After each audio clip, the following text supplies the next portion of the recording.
आज मेरी बात का बुरा मत मानना, क्योंकि आज मेरा मन कहता है कि मैं आपसे सच कहूं। भले ही आपको बुरा लगे या भला, क्योंकि 2020 एक साल नहीं है, 2020 एक दशक की शुरुआत है।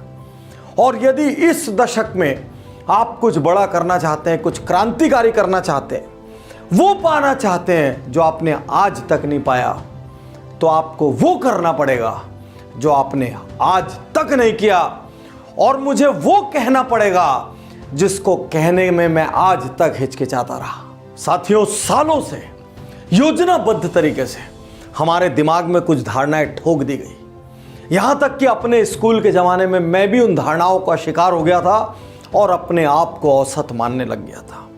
मैं नहीं जानता उन धारणाओं को हमारे दिमाग में डालने की योजना किसने बनाई, लेकिन जिसने भी बनाई वो चाहता था कि हर गरीब गरीब बना रहे।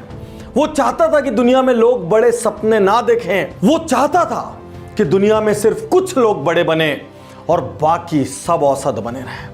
आज मैं जो धारणा आपसे कहने जा रहा हूं, हमारे रोम रोम में, नस नस में बस गई है। कुछ समाज ने भरा, कुछ टीचरों ने भरा, कुछ परिवार ने भरा, कुछ यारों ने भरा, और सब ने मिलके हमको औसत बना दिया। जितनी चादर है उतनी पैर फैलाओ, यह धारणा हमको रिस्क लेने से रोकती रही।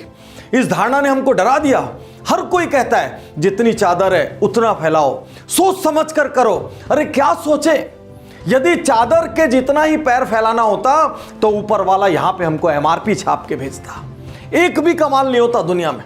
16 साल की उम्र में ग्रेटा थंबर्ग पर्यावरण का आंदोलन करके दुनिया को हिला सकती है। 16 साल की मलाला नोबेल पुरस्कार पा सकती है। चादर की बात करते हैं। स्टारबक्स के प्रमुख हावर्ड शुल्ट्ज गरीबों के सामुदायिक भवन में बड़े हुए।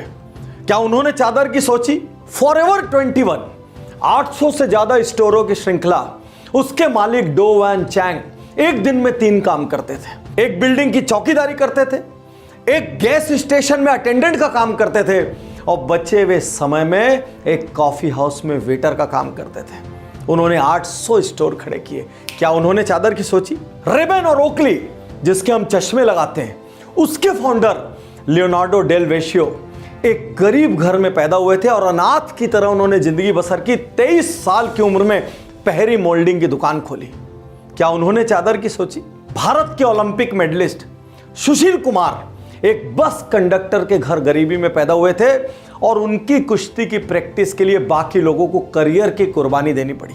और खुद रजनीकांत एक बस कंडक्टर थे। क्या बात करते हैं चादर की। हमें यह क्यों नहीं सिखाया गया, बड़े सपने लो, रिस्क लो, आगे बढ़ो, अरे असफल हो क्या फर्क पड़ता है। हमारे दिमाग में असफलता का भय भर दिया गया, इसीलिए चादर चादर चादर नजर आने लग गई। आज यहां मैं आपसे कहना चाहता हूं, अगले 10 साल के लिए सबसे बड़ा सपना देखिए। हर वो व्यक्ति जिसने यहां पे औसत होने का आपको ठप्पा लगाया है, आज के बाद उसको इग्नोर करना स्टार्ट कीजिए, उसकी बात को नजरअंदाज कीजिए। कितनी बार किसी के कहने पे आपने कई काम छोड़ दिया, आपका मन कर रहा था कि मैं वो करूं, उस वक्त कोई आपको हिम्मत देता तो आप शायद कर लेते, लेकिन कुछ लोगों ने आपको डरा दिया, कुछ लोगों ने आपको बहुत सारी बाधाएं बता दी, कुछ लोगों ने बहुत सारे चैलेंजेस बता दिए, कुछ लोगों ने आपको ऐसे ऐसे नाम बता दिए जो वही करते हुए असफल हुए और आप घबरा गए।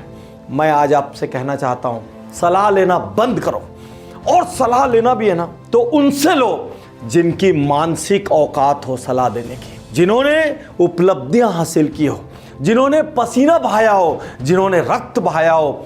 ऐसे लोगों से जिन्होंने संघर्ष किए हो, उनसे सलाह लो। औसत आदमी से सलाह लेके अपने बड़े सपनों का मर्डर मत करो। यदि इस दशक में कुछ बड़ा करना है तो यहां ठान लो कि मैं जब भी सुनूंगा किसी अचीवर की सुनूंगा, या उसकी सुनूंगा जिसने जान लगा के ट्राई किया हो। यदि मेरे आसपास ऐसा कोई नहीं होगा, मैं दूर जाके सुनूंगा। यदि तब भी मुझे कोई ना मिले तो मैं ऐसे लोगों को पुस्तकों में पढ़ूंगा। कोई ना मिले, वीडियो में मेरे साथ पूरा पूरा दिन बिता देना, लेकिन इस दशक को औसत लोगों से सलाह मशवरा करके खत्म मत करना। जिनको मेरी बातें बुरी लगी, मैं आपसे माफी चाहता हूं। मेरा इरादा नहीं है आपका दिल दुखाने का, लेकिन मैं जानता हूं बड़े से बड़ा बारूद का ट्रक भी अपने आप फूटने की औकात नहीं रखता। उसको भी बाहर से एक चिंगारी चाहिए होती है। और मैं 2020 में अपने लाखों करोड़ों प्रशंसकों की वो चिंगारी बनना चाहता हूं जिससे उनके भीतर विस्फोट हो जाए और वो इस दशक में ऐसा काम करें कि उनको अपने पैदा होने पर गर्व हो, उनके माँ बाप को उनके पैदा होने पर गर्व हो और उनके शहर और समाज को उनके जैसी हस्ती के अपने बीच में होने पर गर्व हो। आज ये वीडियो देखने के बाद एकांत में चले जाना, एक बार नहीं, 2 बार नहीं, 10 बार सुनना और अपने आप से पूछना मुझसे क्या गलती हो रही है और क्या वाकई में मैं बड़ा बनना चाहता हूं, क्या वाकई में मैं कुछ पाना चाहता हूं, क्या वाकई में मैं भीड़ की तरह मरना चाहता हूं या कुछ खास हासिल करके इस दुनिया से जाना चाहता हूं। मैं आज भगवान से प्रार्थना करता हूं कि मेरे लाखों करोड़ों प्रशंसकों को ऐसी हिम्मत देना कि 2020 उनके जीवन का सबसे बड़ा साल बने और ये दशक उनके जीवन का सबसे बड़ा दशक बने। मैं तैयार हूँ, मैं तैयार